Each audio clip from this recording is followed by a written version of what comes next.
అందరికీ నమస్కారం. IYR talks మొదలుపెట్టి ఎఫెక్టివ్గా పోస్టింగ్స్ మొదలుపెట్టి ఒక సంవత్సర కాలం అయింది. ఈ సంవత్సర కాలంలో సబ్స్క్రైబర్స్ బేసు 3,000 నుంచి 33,000 దాకా పెరిగింది. ఐవైఆర్ టాక్స్ను ఆదరిస్తున్న మీ అందరికీ నా ధన్యవాదాలు. భవిష్యత్తులో కూడా ఇదే రకంగా ఐవైఆర్ టాక్స్ని మీరు ఆదరిస్తారని ఆశిస్తూ ఉన్నాను. Thank you. Subjects law, international law and political science. Science subjects తీసుకోలేదు because I was out of touch. అయిపోయింది. అయ్యాక 56 ఎగ్జామ్, 57లో జాయిన్ అయ్యాను. మౌంట్ ఆబూలో ట్రైనింగ్లో I came 6th out of 72 candidates. అందులో చాలా బాగుండింది లైఫ్. అక్కడ హిల్ స్టేషను, చాలా యాక్టివ్ లైఫ్. అది it was a wonderful experience. అంటే అక్కడి నుంచి వచ్చాక ట్రైనింగు అనంతపూర్లోనే ట్రైనింగ్ పీటీసీలో. అది అయిన తర్వాత నాకు ప్రాక్టికల్ ట్రైనింగ్ చిత్తూరు జిల్లాకు పంపించారు.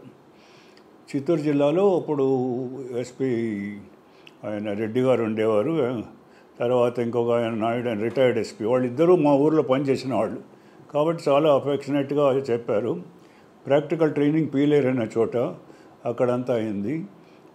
అయిన తర్వాత నాకు పోస్టింగ్ మదనపల్లి అని ఆయన ఫస్ట్ ఇచ్చారు.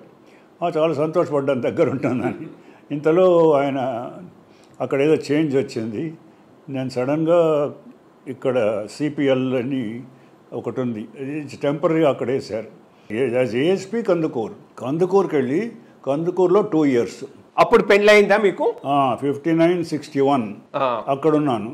అక్కడున్నప్పుడు చాలా మంచి ఫ్రెండ్స్ ఉండేవారు, 4 ఫ్యామిలీస్ బాగా తెలిసినారు అక్కడ.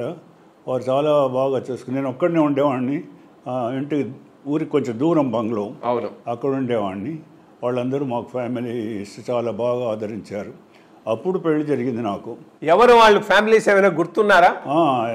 ఎంఎస్ మూర్తి అని మాధవపేట సత్యనారాయణ మూర్తి గారు ఇంజనీర్. ఆ తర్వాత శ్రీరామకృష్ణయ్య అని కాంట్రాక్టర్. మా రెడ్డి గారు డాక్టర్. కోటారెడ్డి గారు డాక్టర్. ఇంకో రెండేవాళ్ళు. ఎందుకంటే నేను కందుకూరు, మా ఊరు కందుకూరు. కోటారెడ్డి గారు చాలా మందికి తెలిసిన వ్యక్తి.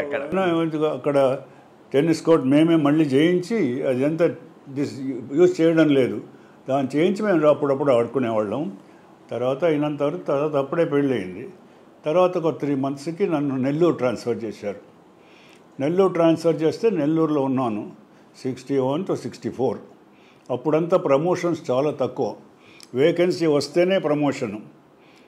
వేకెన్సీ రాలేదు, ఎందుకంటే అప్పుడు 55 to 58 ఎక్స్టెండ్ అయింది రిటైర్మెంట్. అప్పుడు అక్కడే ఉన్నాను నేను. I was very happy. మంచి టైం అది.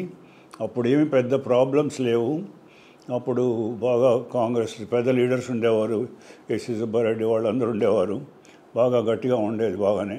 నాకు ఎక్కడైనా నాకు అందరూ బాగా రాజకీయ నాయకులతో నాకు ఎప్పుడు మంచి ఈక్వేషన్ ఉండేది. ఎందుకంటే మా ఇంట్లోకి చాలామంది వచ్చేవారు. మా ఊర్లో ఉన్నప్పుడు అనంతపురంలో మా తండ్రి గారితో మాట్లాడుకొని పోతుంటారు. ఆయనతో చాలామంది పెద్దలు వచ్చేవారు, మా జిల్లా వారు, కమ్యూనిస్ట్ లీడర్స్ కూడా. అటువంటిది అక్కడ కూడా అంతే. అక్కడ నేను కందుకూరులో ఉన్నా కూడా ఎమ్మెల్యేస్ 4 కమ్యూనిస్ట్ ఉన్నా కూడా మాకేమి డోస్ డే ఏమి ప్రాబ్లం లేదు. తర్వాత అక్కడ నుంచి ఫస్ట్ ప్రమోషన్ అది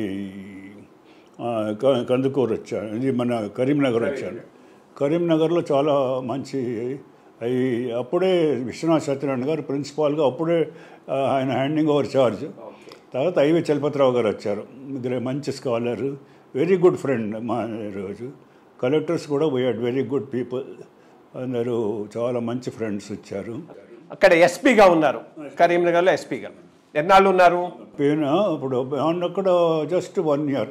అంటే అంతలో నన్ను అడ్వాన్స్డ్ కోర్స్ అని మౌంట్ ఆబూకి మళ్ళీ పంపించారు.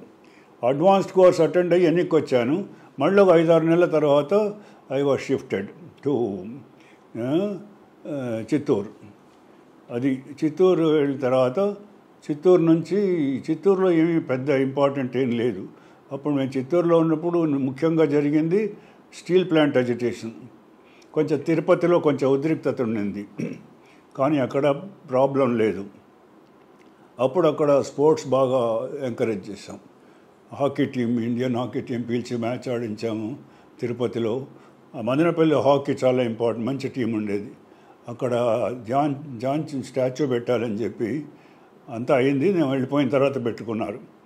అట్లా దానిలో కూడా ఇంట్రెస్ట్ ఉండేది. అక్కడ చిత్తూరు తిరుపతి దర్శనం అని అయ్యేది. So I was very happy there.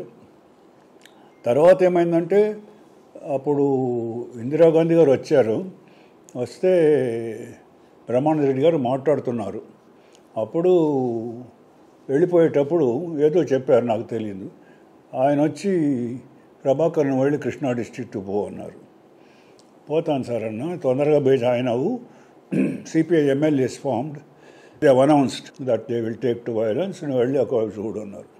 అక్కడ వెళ్ళాను, కానీ మాకు అక్కడ వైలెంట్ ఇన్సిడెంట్స్ ఏం పెద్ద లేవు, కానీ క్యాడర్ బాగా వచ్చింది. ఏ సంవత్సరం ఇది? 67. మేము నెల్లూరులో ఉన్న మా అబ్బాయి పుట్టాడు. తర్వాత నేను అక్కడ పోయి విజయవాడలో ఉన్నాం. అదే ఈ నక్సలైట్ ప్రాబ్లం అప్పుడే మొదలవుతుందని అప్పుడే అనౌన్స్ అయింది. అక్కడి నుంచి ఏం చేద్దామన్నారు. సరే అని మేము కొంచెం యూత్లో వచ్చింది. ఆ యూత్ కోసం ఒక క్యాంప్ లాగా పెట్టి ఒక చోట న్యూజివీడ్లో గెస్ట్ హౌస్ ఉంది రైల్వే స్టేషన్ దగ్గర. అక్కడ ఏం జనం లేరు. అక్కడ పెట్టుకున్నాం. వాళ్ళని పిలవడం, మాట్లాడడం, వాళ్ళకి బోధించడం, ఇది మంచిది కాదు నాయన అని. తర్వాత వాళ్ళ పేరెంట్స్ని పిలిచి మాట్లాడడం, ఇట్లా చాలామందితో మాట్లాడాము. వాళ్ళకి తెలిసి వచ్చింది, ఎందుకంటే వాళ్ళకి ఏదో వచ్చేస్తుంది మనకి ఇంపార్టెన్స్ అన్న ఫీలింగ్ వచ్చింది. అది తగ్గింది. పెద్దగా ఏం లేదు, కానీ డిటెన్షన్ ఆర్డర్స్ వచ్చాయి. నేను నెల్లూరులో ఉన్నప్పుడు కూడా అప్పుడు చైనీస్ వార్ అని డిటెన్షన్ ఆర్డర్స్ వచ్చాయి. అప్పుడు కూడా అంతే పొలైట్గా వాళ్ళకి చెప్తే వాళ్ళే పోయేవారు, వచ్చేసేవాళ్ళు. ఇక్కడ అంతే, నేను కమ్యూనిస్ట్ లీడర్స్కి సెంట్ వర్డ్ వస్తున్నప్పుడు అంటే వాళ్ళు ఎవరు తప్పించిపోవాలనుకోలేదు కదా అప్పుడు. అందుకని ఏమీ ప్రాబ్లం లేదు.